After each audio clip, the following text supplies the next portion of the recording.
تو اس نے اس کو کہا کہ تم میرے محل میں داخل ہو جاؤ اور شام تک جو میرے محل سے تم اکٹھا کر سکتے ہو تم اس کو جو ہے وہ اپنے لیے لے کے جا سکتے ہو۔ تو وہ جب محل میں داخل ہوا اس نے دیکھا کہ انواع و اقسام کے کھانے ہیں، طرح طرح کی چیزیں ہیں اور عالی نصب بستر لگے ہوئے ہیں، گو تکیے لگے ہوئے ہیں اور ہر طرح کی انسانی طبع کو لبھانے والی چیزیں موجود ہیں، نفس کے تلذذ کے لیے سارے سامان موجود ہیں۔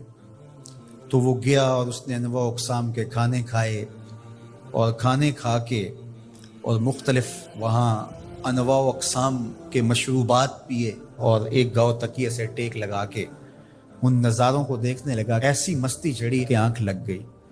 اچانک اس کو دربان نے اٹھایا اور کہا کہ تیرے جانے کا وقت ہو گیا ہے۔ اب جب وہ واپس نکل رہا تھا تو حسرت سے روتے ہوئے جا رہا تھا کہ میں نے عیش و عشرت میں یہ وقت گزار دیا، کچھ نیند میں گزار دیا، اور جب وہ گزر رہا تھا تو قیمتی ہیرے، لال موتی، پکھراج کیا راستے میں بکھرے پڑے تھے۔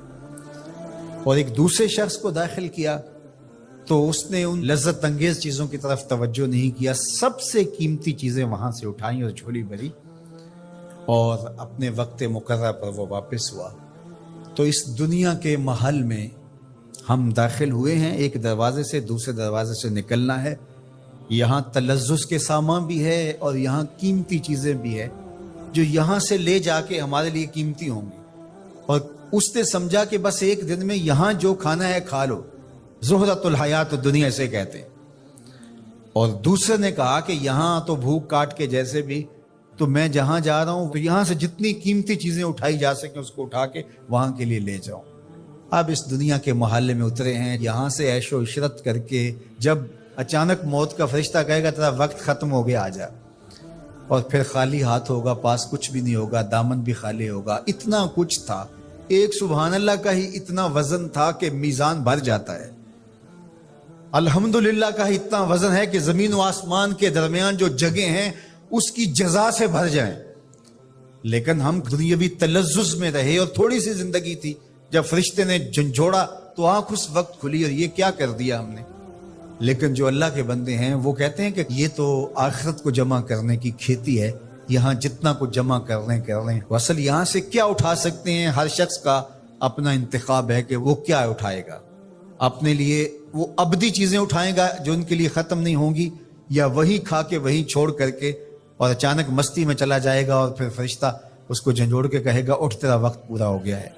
اللہ اکبر۔ فرمایا ہر شخص جب صبح کرتا ہے تو اپنی سانسوں کے ذریعے سے کچھ خریدتا ہے۔ اب اس کی مرضی ہے، چاہے آزادی خرید لے، چاہے گرفتاری خرید لے، چاہے خیر حاصل کر لے اور چاہے شر حاصل کر لے۔ وہ آخرت کا کیا سودا خریدتا ہے یا دنیا کا سودا خریدتا ہے، اس کے بعد جب آنکھ کھلتی ہے تو پھر سمجھ آتی ہے کہ میں کیا خرید سکا۔ حضرت ابراہیم علیہ السلام کے ہاں اولاد نہیں تھی، خدا کر کے ایک بیٹا ملا، نام اسماعیل رکھا۔ حضرت ہاجرہ کی گود میں بچہ کھیلتا ہے، حضرت ابراہیم اس کو گود میں لے کے پیار کرتے۔ رب کا حکم نامہ آتا ہے، اس بچے کو لو اور اس کی ماں کو لو اور ایسی وادی میں چھوڑاؤ جو بے آب و گیا ہو، جہاں کوئی سبزہ نہ ہو، جہاں کوئی کھیتی نہ ہو، جہاں کوئی آبادی نہ ہو۔ اللہ اکبر۔ نو مولود بچے کو اور اس کی ماں کو ایسی وادی میں چھوڑ آنا جہاں کوئی انسانی آبادی تو درکنار، کوئی پرندے بھی نہ رہتے ہوں، یہ کوئی تھوڑا امتحان ہے؟ ذرا تصور تو کیجئے، کلیجے کانپ جاتے ہیں۔ لیکن حضرت ابراہیم اس امتحان کے لیے بھی تیار ہوئے۔ تھوڑا سا سامان لیا، اپنی بیوی کو اور اپنے نومولود بچے کو لے کر کے 3 نفوس پر مشتمل قافلے نے جا کے وہاں پڑاؤ کیا۔ کچھ وقت گزارا، پھر اللہ کی بارگاہ میں سحر کے وقت اٹھ کے دعا مانگے، ربنا انی اسکنت من ذریتی بواد غیر ذی زرع عند بیتک المحرم۔ اللہ میں اپنی ذریت کو، اپنی نسل کو، اپنی اولاد کو ایسی وادی میں تیرے آسرے پہ چھوڑ کے جا رہا ہوں جس وادی میں کوئی کھیتی نہیں، کوئی سبزہ نہیں۔ دعا مانگی، تھوڑا سا جو توشہ تھا، سامان تھا، سپرد کیا اور واپس پلٹنے لگے۔ حضرت ہاجرہ نے تمسکت بعزیالہ، آگے بڑھ کے دامن پکڑ لیا، کہا اس تنہائی میں، اس بے آب و گیا وادی میں چھوڑ کے ہمیں اس وقت کہاں جا رہے ہیں؟ کیا جواب دیتی؟ خاموش ہو گئی۔ تھوڑی دیر گزری، پھر قدم اٹھایا تو پھر بیوی نے دامن پکڑ لیا۔ اور حضرت حاجرہ بولی اس وادی بے آب و گیا میں ہمیں چھوڑ کے کہاں جا رہے ہیں؟ حضرت ابراہیم کوئی جواب نہیں دیتے. ذرا تصور کیجئے آپ بھی صاحب اولاد ہیں. تو تیسری مرتبہ پھر جب قدم اٹھنے لگے تو تمسکت بے ازیالہ، حضرت حاجرہ نے دامن پکڑا اور پھر یہی سوال دہرایا، اس وادی غیر ذی زرع میں اپنے نومولود بیٹے کو اور اپنی بیوی کو چھوڑ کے کہاں جا رہے ہیں؟ حضرت ابراہیم پھر بھی جواب نہیں دیتے. تھوڑی دیر کے بعد حضرت حاجرہ خود ہی بولتی ہیں، کیا یہ اللہ کا حکم تو نہیں؟ قال نعم، کہا ہاں اسی کا حکم ہے. فوراً دامن چھوڑ دیا، کہا خیر سے جائیے، ہمارا رب ہمیں ضائع نہیں ہونے دے گا. اگر اس کا حکم ہے تو ہم اس حکم پر سر تسلیم خم کرتے. اگر یہ امتحان حضرت ابراہیم علیہ السلام کا تھا تو میری مائیں اور بہنیں بھی سن رہی ہیں اور آپ بھی ان جذبات سے آگاہ ہیں. ایک ماں کے لیے یہ کتنا بڑا حوصلہ تھا. اگر سلام ابراہیم کو تو سلام ہے سیدہ حاجرہ سلام اللہ علیہا کو. کہا خیر سے جائیے، ہمارا رب ہمیں ضائع نہیں ہونے دے گا. پھر جہاں دن بھی نہیں کٹتے تھے اس خاتون نے وہاں راتیں بھی کاٹی. توشہ ختم ہو گیا، پانی بھی ختم ہو گیا. پھر 2 دن کے بعد ماں کی چھاتیوں سے دودھ بھی خشک ہو گیا. خود تو بھوک کاٹ رہی ہے لیکن بیٹے کی پیاس اور بھوک دیکھی نہیں جاتی. ایک چھوٹے سے پتھر کی اوٹ میں اسماعیل کو لٹایا اور خود پانی کی تلاش میں نکلی. ماں کی تڑپتی ہوئی ممتا کی کہانی دیکھو. اللہ اکبر. کبھی صفا پہ کبھی مروہ پہ 7 چکر کاٹتی ہیں. پھر جب 7ویں چکر میں مروہ پہ پہنچی، اطراف میں دیکھا کہیں کوئی پانی کے آثار ہویدا نہیں ہوئے. گزرتے گزرتے بیٹے کو بھی دیکھتی تھی، نشیبی جگہ سے بھاگ کے گزرتی تھی، وہاں لال نظر نہیں آتا تھا.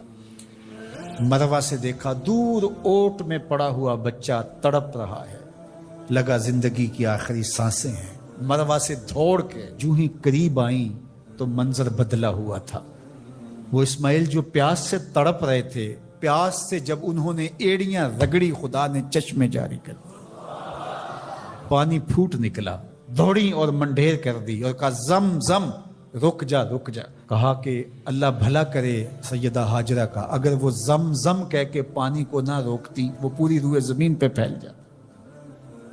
اللہ اکبر. یہ حضرت حاجرہ کا امتحان تھا اور امتحان میں وہ بھی سرخرو نکلی. وہ کہا ہم قیامت تک تیرے قدموں کے نشان کو جلوہ گاہ بنا دیں گے. آج عمرہ ہو حج ہو، وہاں کج کلا بھی دوڑتے دکھائی دیتے ہیں، بادشاہ بھی دوڑتے دکھائی دیتے ہیں. ان راہوں پہ پیغمبر بھی دوڑے ہیں، ولی بھی دوڑے ہیں، امام الانبیاء نے بھی سعی کی ہے. مالک کوئی دوڑنا بھی عبادت ہے. کہا جن راہوں پہ میری بندی دوڑی ہے قیامت تک ان راہوں کو جلوہ گاہ بنا دوں، اور ان پست قامت پہاڑیوں کو میں اپنی نشانیاں قرار دیتا ہوں. ان الصفا والمروۃ من شعائر اللہ، یہ اللہ کی نشانیاں قرار پائیں، عزتوں کے نشان بن گئے. اللہ اکبر. یہاں ایک ماں اپنے بیٹے کے لیے بے تابانہ دوڑی تھی. اچھا، راستے کے اندر نشیبی جگہ سے دوڑ کے اس لیے گزری تھی کہ وہاں بیٹے کا چہرہ نظر نہیں آتا، اور یہاں ماں بیٹا اکٹھے دوڑ رہے ہوتے ہیں. حکم ہے بیٹا دوڑ کے گزرے، اس لیے کہ اس ادا کو ادا کرنا ہے. وہ تو پانی کے لیے بار بار ادھر ادھر جا رہی تھی، حاجی کی بغل میں پانی کی بوتل ہوتی ہے پھر بھی دوڑ رہے. پانی کے لیے نہیں دوڑ رہا، حاجرہ کی سنت کو ادا کر رہا ہے. کائنات کا گوشہ گوشہ حضور کے ذکر سے چمک رہا ہے. شرق سے لے کر غرب تک کوئی لمحہ ایسا نہیں ہے جہاں حضور کا نام گونج نہ رہا ہو. سماٹرا کے ساحل سے لے کر کے دنیا کے دوسرے کونے تک کوئی 1 سیکنڈ بھی ایسا نہیں ہے جب اذانوں میں اشہد ان محمد رسول اللہ کی صدائیں نہ گونج رہی ہوں. ہر ساعت ہر لمحہ آقا کریم علیہ السلام پر کروڑوں لوگ درود پڑھ رہے ہوتے ہیں، اور اربوں کھربوں درود حضور علیہ السلام کی ذات پہ ہر روز بھیجا جا رہا ہوتا ہے. یہ حضور کی عظمتوں کے پھریرے ہیں جن کو لہرانے کا ذمہ میرے رب نے اپنے ذمہ کرم پہ لیا ہوا ہے. وَلَلْآخِرَةُ خَيْرٌ لَكَ مِنَ الْأُولَى، ہر آنے والی گھڑی گزرے ہوئے لمحے سے آپ کے لیے بہتر ہی ہوگی. وَرَفَعْنَا لَكَ ذِكْرَكَ، محبوب تیرے ذکر کو رفعت ہم نے دی ہے، اور جس کے ذکر